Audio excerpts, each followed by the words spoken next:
of 2 family members in just under a week. Good evening. The death of Audrey Rivera is a tragedy that her family says they never saw coming. And they were hoping that her newborn son, Josiah Rivera, would have survived. Unfortunately, he passed this Wednesday in his family's arms. The family of 34-year-old Adriana Rivera, who was killed in a domestic violence dispute, tells us they're still struggling with the situation. Those quiet moments where we're not having to handle anything, that's where it really hits you really hard. My aunt's still having a very hard time.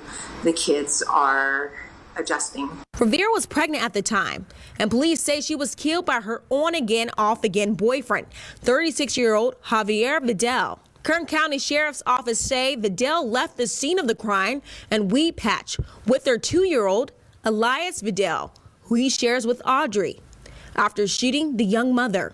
The 2-year-old was found safe that same evening, but shortly after, the suspect was pronounced dead.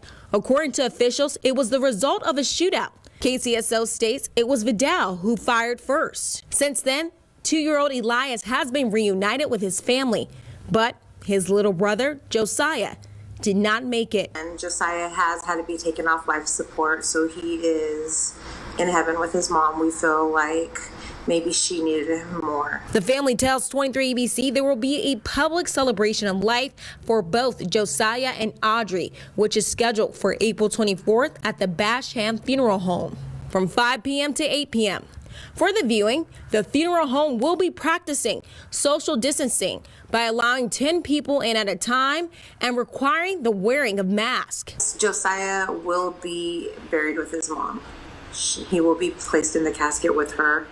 He will be swaddled and she will be cuddling him and they will be together. The family wants to celebrate mom and son by asking the community to join in by doing one of Audrey's favorite activities. She loved to take a drive, listen to her music, that was her thing. And so as a family, we're asking that anybody that would like to join meet at Hillcrest in the Rose Garden parking lot around 12:30 next Saturday. And we will take a drive from Hillcrest through Hart Park a few times. Enriquez shares that this act of violence could have been avoided. Domestic violence does happen. I think that if you hear something, see something, we should say something. And the family wants to remind the community that the memorial and the viewing is public, which is happening next weekend, but the burial is private. For now, in Bakersfield, Leslie Gooden, 23 ABC News, connecting you.